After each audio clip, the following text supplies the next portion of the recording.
front-end development, actually not only in front-end development, but in programming in general, there is one problem which we're solving every time for every app, and this is the state management. Last couple of years, we started shipping a lot of code to the browser. We're writing complex applications with a lot of UI, so we have to manage a lot of state.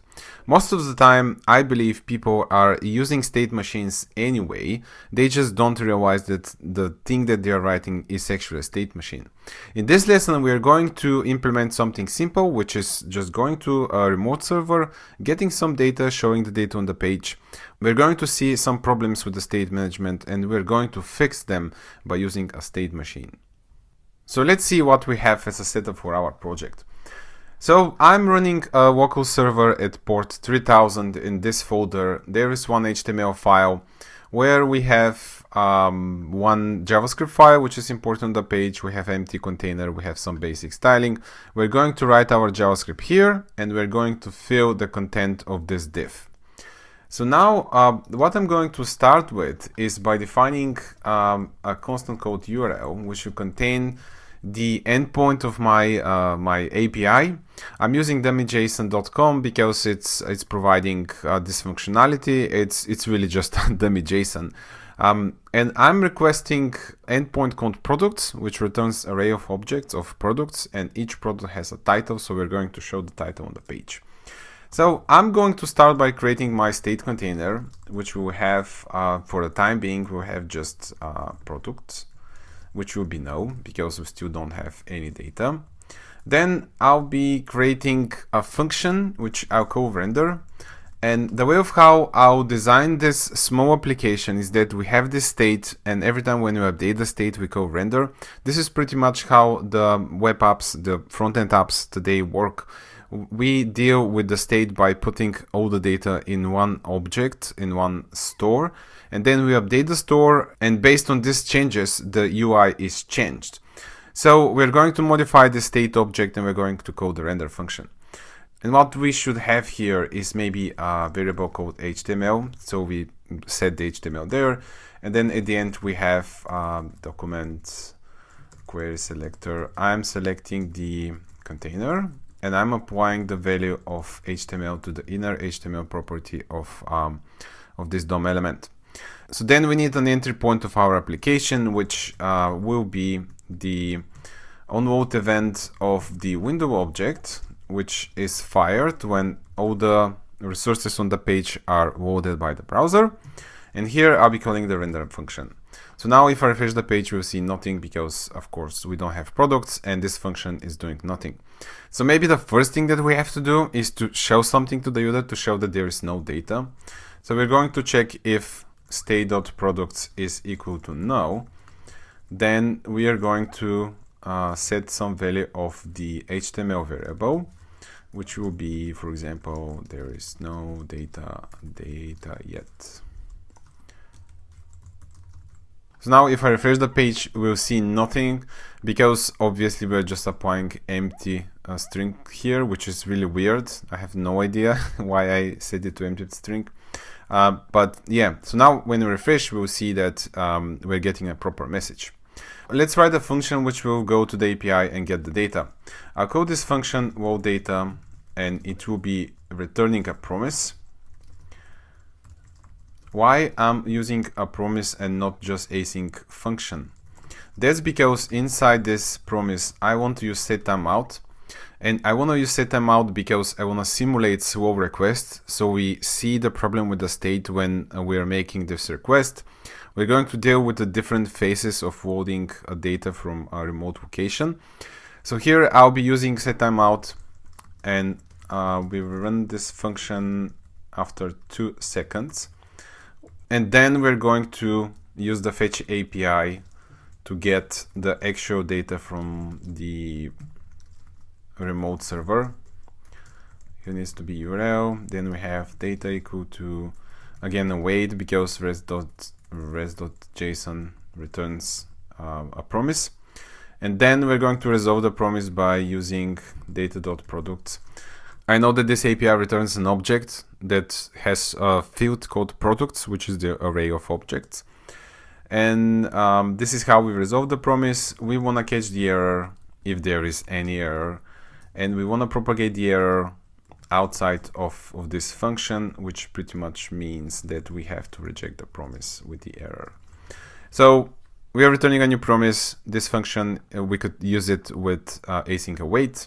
And here in my entry point of my application, we're going to render first. So we are showing this guy, and then we are going to fetch the data by saying state.products equal to await vault data.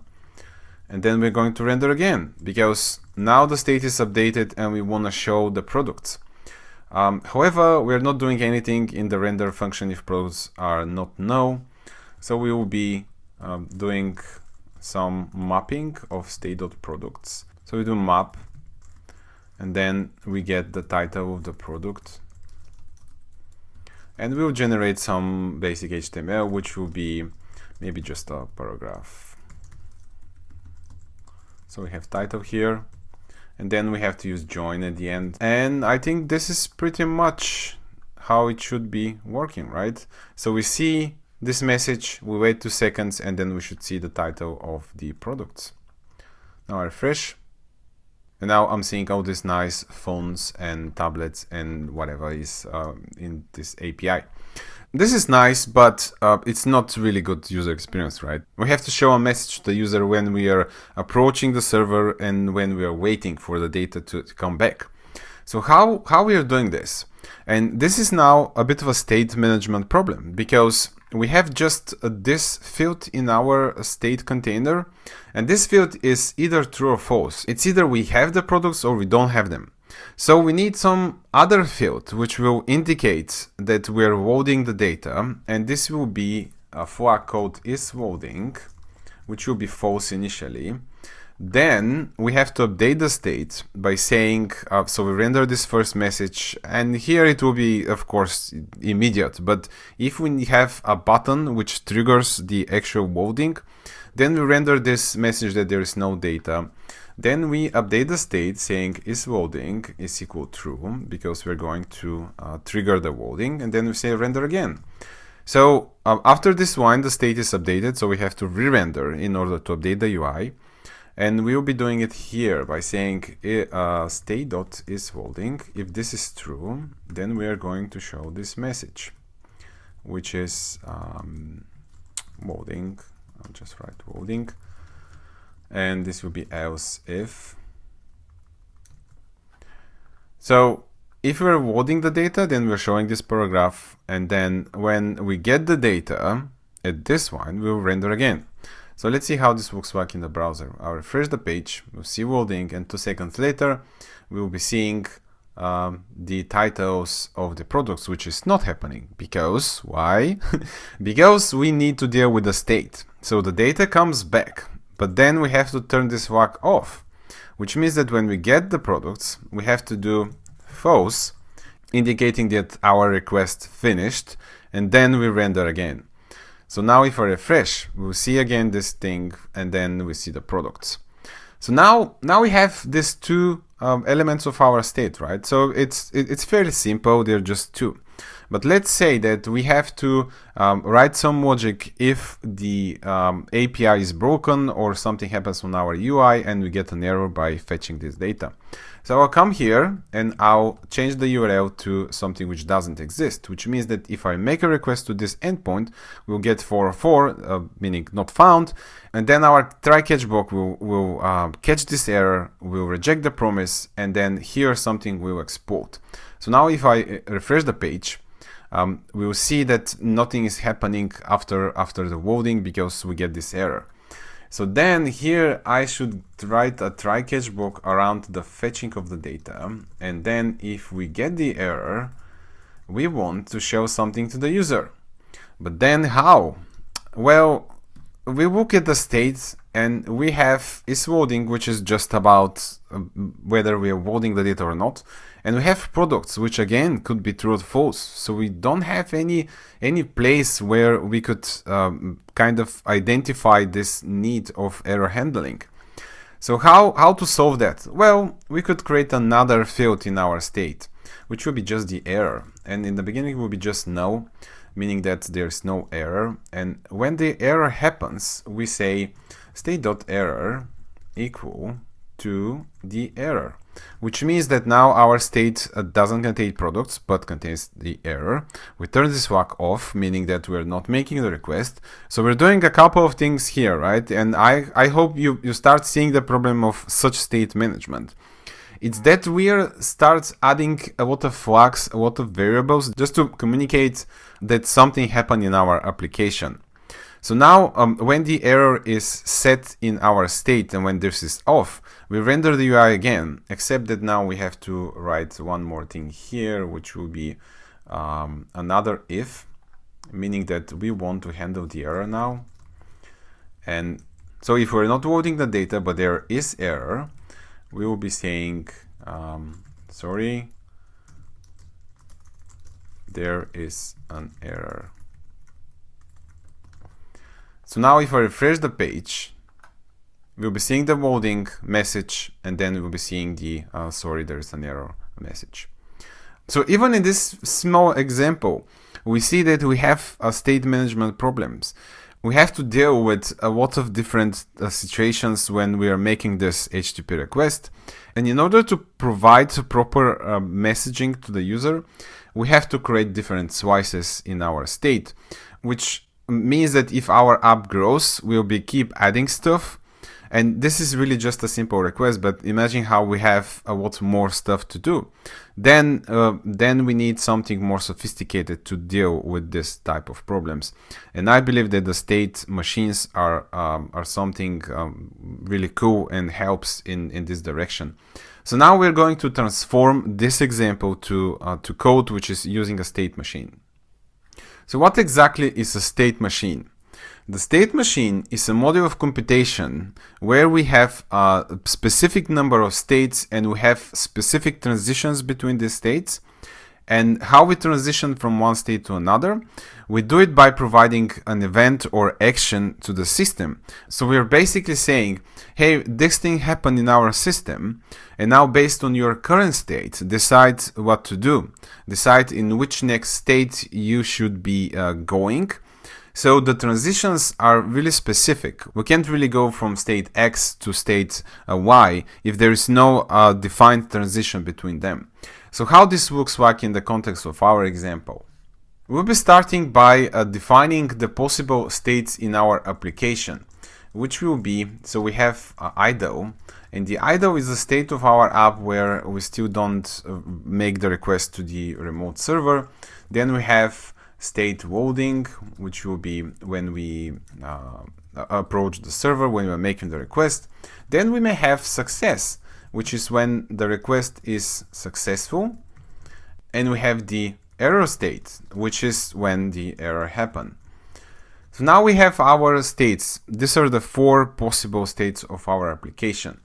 Now we don't need these flags. The only thing that we need to keep in our state container is the current state of the app, which as a beginning will be idle. And now we need to define our machine. I'm not going to use any library. There are some really awesome open source libraries for just specifically done to work with state machines. And if I have to recommend one, this will be XState. It's really well documented. It's actually quite popular for people that want to use state machines. So if you want to use some more advanced tooling, then go and check for the XState. So here will be the machine. And now we have to define all the states and their transitions. So I'll start by saying that our idle state could be transitioned only to the loading state, right? We can go from idle to success without passing the actual loading of the data, which means that we have to be first in idle, then we have to be in a loading state, and then eventually we go to success or error state. So it's not possible to jump from idle to error or to success. And here the loading field of this object will be actually a function, and this will be async function because we're going to make the request inside. So I'm going to copy some code from the from this function, which will be this thing, and we will say, hey, load the data. When the data is there, we want to transition now the machine to something else. So we have to say machine dot transition to, this function doesn't exist yet. I will write it in a sec. So we want to transition the machine to what? To success, right? In case of error, we want to transition the machine to the error state. And this is what we could do, what could happen in our system when we're in a loading state. We try getting the data, and if we're successful, we go to success state. If not, we go to the error state. So then it's time to write this function, which will be transition to. We receive the new state. So we receive the state that we want to go. And here we have to check if this is actually possible. So then we say, well, machine, give me the current state, and then we check whether we have the new state inside. Which means that if we are in the idle state, which is the current state, and I try to go to success, this will be actually not possible. And that's because we don't have a success field in this object, right? And then here we'll be transitioning the machine to new state, which pretty much means getting the function which we have to execute. And this is equal to this guy. And then we say state dot current state equal to new state. So we update the state container, and then we render again because we want to update the UI, and then we call the function. To finish the transition to function, we have to maybe throw an error if someone is trying to go to a state which doesn't make sense. So this will be, actually I'll print out the new state doesn't make sense. And then the other states that we may have is actually loading. And when we are in a loading state, the possible states, as we already mentioned, are success, which will be here, success. Here we don't have to, I mean, in this example, we don't really have anything else to do except just render. I'll be doing the same for the error. So we just render the UI. And this is pretty much how our machine looks like. We define our states, we define the transitions, we define what happens when we jump into a specific state. We have this transition to function, which is doing the whole magic. Now, in our entry point, we don't have to do anything like that. We could, well, I'll keep the initial render, but then I could just say machine dot transition to, and I say loading. And then we have to update the render function because we don't have this flux anymore. So we have to say state.current state if it's equal to loading. Then here we have again current state if it's equal to error. We do this. So we could leave this guy here.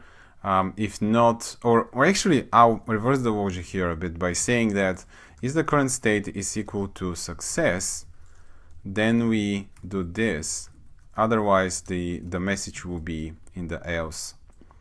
I think this is better. So we have all the states described here, and now let me see. I think this should be it. So if I refresh now, we'll be seeing this initial message. Then we have a current state is not defined. So probably I use somewhere current state without using, oh yeah, here. So we have state.current state. So if I refresh, we have another one. Oh, here, state.current state. If I refresh, now we see loading, and I hope after 2 seconds, yes, we get the products. So now our state machine is working. Our state doesn't have any flux or anything. We have just a specific type of definition, what our state is. Actually, I believe that this makes our app much better. That's because we upfront decide what's possible in the app. So this makes our code more predictable. The process of developing this application is more predictable. It's easy to maintain, it's easy to test because we're able to transition to machine really quickly. We could specify the current state in the very beginning. So we could put our machine in a specific state and we run some tasks or send some events on top of that. So let's see what happens if I misspell the endpoint. If I refresh, after 2 seconds, we should be seeing the error. Yeah, that's correct. So this is working. Now, what happens if I try to transition to a state which is not, it doesn't make sense. So here in my entry point, we're rendering initially. So the state of the machine is idle. And then I want to go to not loading, but success, which means that if I go to my definition of the machine, I see that in the idle state, I could go only in loading. So there's no success, and we should be seeing the error, which is now indeed, it works like that. We see success doesn't make sense. So I will revert this to loading. And now, yeah, again, if I refresh, we see loading, and then we see the title of the products. So this is what a state machine is. We define our states upfront, we define the possible transitions, we have some instrumentation, meaning that we probably need some sort of transition function. Maybe we could extend this by having a better API for sending events on actions, but this is what the core of the concept is. We define different states, we define transitions, and we decide upfront what's possible and what not in our application.